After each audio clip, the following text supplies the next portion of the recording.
Hello, this is Crow Balthazor, and welcome to Balthazar Strategic Arcana. So I just wanted to announce that there's going to be a series that I'm planning in a play-by-email match against Tanaka Rising Sun, or as he's known on the Matrix forums as Tanaka. He's an opponent that I played in 3 other matches, 2 of which is in Strategic Command World War One. We had planned a rematch, a 3rd match back in January before the newest patch 1.0500, and there were some fixes that were done. Some that I advocated and actually tested, like the Fortress at Trento and Bulgarian Gambit fix, redeploying the Bulgarians, and I actually got credit for that. It was pretty cool, but wasn't just me. There was other people on the forums that advocated it too. The Trento test, fort test, was on the form of ARs and maps, and I actually did a hot seat test with my friend Dark Taboo. Anyway, me and Tanaka had planned this, but the Montenegro Gambit and all the ramifications of a Russia First strategy came up. Excuse me, which kind of turned the game on its head, and it's a brilliant game. I think that in some ways this is the best one they've got. There's just a lot of different things that are going on. You almost got to take a slower approach too, which in World War One, other than maybe some planes that are flying around, everything's pretty much infantry. Of course, you got the Navy too, and that could be pretty fun. So anyway, with the latest patch, there were some fixes that we advocated because of that test, including fixing the Russian dispositions in case the Germans and the Austrians, Central Powers anyway, make a bold thrust into Poland and cutting it off. And we demonstrated through 2 different tests they did with Bavary, and others did with Bavary, and maybe some unknown ones that I haven't heard about, that it had to be done before the tournament. I decided not to join a tournament because of this. I know the developers are super busy. I mean, you got to give them credit. This is the SC series. They could have just left it out there to hang to dry. Just take the money and run. But it's a living game. Anyway, with the latest patch, Tanaka contacted me, and we're actually playing a WA match right now. It's winding down, and we are both eager to get in this. As a matter of fact, I never played an MP match since the last patch, even though I wanted to play with some of the creations that I had advocated and tested, and now this. So, and that includes even testing the artillery, because they nerfed that a little bit, and it was necessary. They did logistics. Now there's a debate whether that's even enough or not, but we're going to find out. So, with that being said, we're going to start this match pretty soon. I think it's May 8th. I think by May 10th we're going to start. We might be discussing a house rule. I'm not sure. We might just let it stand as it is. Tanaka's an expert Central Powers player. I've had a very fun and difficult time with him wherever we go on the virtual battlefields. And got some final discussions to chat with him about. And we're also winding out an epic Strategic Command World at War match that we started in January. I believe it was late January, and wound all the way to now, to May. And we're like in I think there's 5 turns left, so it's probably going to end in May 1946 with an Axis decisive victory, but we'll see. Yeah, I think that's what's going to happen, but he won't get North America. So anyway, what our plan, the other plan is I think that we're going to probably want to bank a bunch of turns, because we both need to take breaks. We got a lot of other stuff going on, and but we try to pull about 1 turn a day. Then there's breaks in between. I trust him and everything, but he's not going to be putting a point of view of his side on YouTube, as far as I know, but I am. but he's going to want to watch. So with my other WA match against the Colonel, we tried to bank at least 24 to 30 turns. We achieved about 26, and it was a good thing because I noticed in WA, the research and everything, and even some of the long-range naval gambits or dispositions, if you see something within a year, you're going to kind of anticipate where you're going. Now here, this is a whole different deal here. I played this a lot. I've got about 1,900 hours. I had 1,800 last time I checked Steam. But I did a lot of tests. I think I'm about 1,900 hours in this game according to Steam, which I don't know if it's totally accurate or not, but I spent a lot of time during the pandemic year just exclusively with this game because I fell in love with it. And I think I had 18 MP matches and a whole bunch of tests that were also multiplayer or hot seat against another person. I'm thinking, though, that we can probably do about 14. So that's like 2 weeks of content because usually within a year you can pretty much tell what your opponent's doing. And you're stuck in Europe anyway. It's not like there's some major powers that are still neutral and out of the war like the United States or the Soviet Union, which gives the Axis side in that game plenty of time to try to figure out what they're doing by looking at reports. Especially with research stuff. Here, pretty much all the belligerents are on the table pretty quick.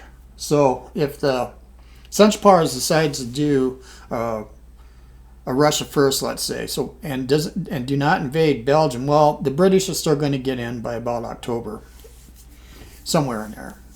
Same with the Turks. They could potentially be out as far as January, February, I believe, if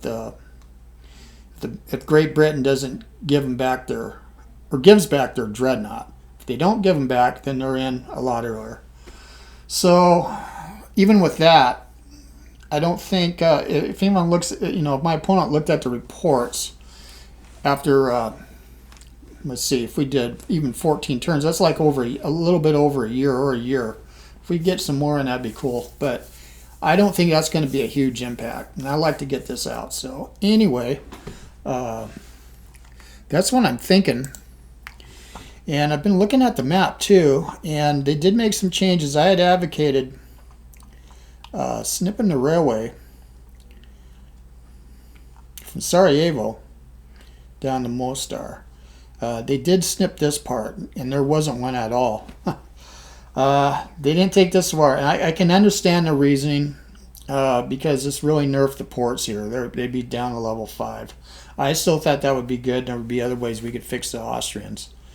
But the major change that I could see from the patch notes, and there's actually an awful lot of other stuff that's going on, is if the Central Powers can get to Bialystok and then Brest-Litovsk and Lutsk and cut off Poland. Well, in the previous version and what happened during our tests, Central Powers would get in here, and the scripted mobilized units that would pop on the second and third turn, if the Central Powers occupied it, they just didn't show up. Especially like Brest-Litovsk, there was a couple Caucasian corps. You get a decision if you're the Russian to send them to the west here or keep them down the Caucasus. Well, we found out that if Central Powers took Brest-Litovsk, and it's very possible to do. If they took it, then they wouldn't show up at all. So they even didn't have the option for them to show up in the Caucasus against the Turks. So that was terrible. Also, I had there's a headquarters unit that pops up here, and in my test with Bavary, he occupied Lublin and it didn't show. Or I had people out of position and stuff. It was they either didn't show or they were cut off. That didn't make any sense either. Why? Because these Russian forces are on this timetable, mobilization timetable. Once Russia knew they were going to be at war, and they started mobilization ramping up quick, which made the Germans declare war. Well, they're coming from Russia, so they're not coming from Poland. They're coming from all points out here, this big, vast empire, including all the way out Turkestan, Siberia, and here. And on their timetable, in the previous versions, you'd see them popping up here. Well, they still traveled here. They weren't Polish troops. You know, I don't know if it was Kingdom of Poland or Congress Poland, but whatever the entity is here, they were not Polish troops. They were Russian troops or Russian Empire troops from outside. So it made no sense that I didn't get those units. So they've got decision points. I haven't tested them yet. I'm not even going to. I've read the notes and I'm satisfied it's going to work. If Tanaka or any other opponent decides to do a very strong Russia first and cut these places, I'll still have the option of redeploying my units to the rear. It'll give me places where I can set them. So that sounds great. I'm not sure what else is going on. I think there might be some issues with supply they're changing again. I am not quite clear on that. I haven't read all. I read patch notes, but I didn't absorb them. But regardless of that, I'm going to have a great match with Tanaka. He's a tenacious opponent. We have a lot of fun too. We're serious, but we don't get too serious. In the last match I had with him, I did win, but the German army was never defeated. I finally had to, out of desperation, because everything was locked up, I found an opening down here and made some landings. And made a landing here and made a push through Thrace and cut them off. Cut off the Ottomans and they collapsed. I finally got in Constantinople. It was a hard fight. And so then the house of cards started going down for him. But I remarked to him, I said, because he had a front line from here to here. He had all Poland. So Russia was not totally defeated, but I couldn't make no moves against him. And then also, over here, it was late in 1917, early 1918. Well, he managed to take Boulogne, and the Germans were resurgent. And it was in mid-1917, I got worried. I got worried big time. And he pushed me all the way down the Aim. So this is like what remind me of Ludendorff or something like that. The other thing, another major fix, which is going to make things more exciting out on the high seas, is they strengthened the subs, and that was one of Tanaka's major wishes. I also agreed with it too. Now, in the previous version, the subs are super strong because they're invulnerable in 1914. So there was a lot of gambits, and I had a couple gambits done on me, one by this end up, an infamous one, where he used his subs, this is in the previous version, just to spot, and he brought his fleet out. And probably not, severely damaged my fleet. And then he got his subs out. But normally, if you come out later with upgraded subs, and if the Entente is doing their due diligence, their ASW will knock down those subs. Subs weren't tough enough. So subs were viable in 1914. But from then on, they weren't. So by 1915 or 1916, it was real easy for the Entente to sink any sub. Well, it was too easy. So the subs were strong at the early part, and then were strong, and they were just totally weak later on mid-game and later, which was unhistorical. So, and Tanaka, he's a brilliant naval commander in the games I've seen against him, that I've been against him. So I'm going to have my hands full, and that's going to be great. That's what we want. So I can't think of anything else, but I'm going to be playing Entente. He's Essential Powers, of course, and I have no idea what strategy he's going to use.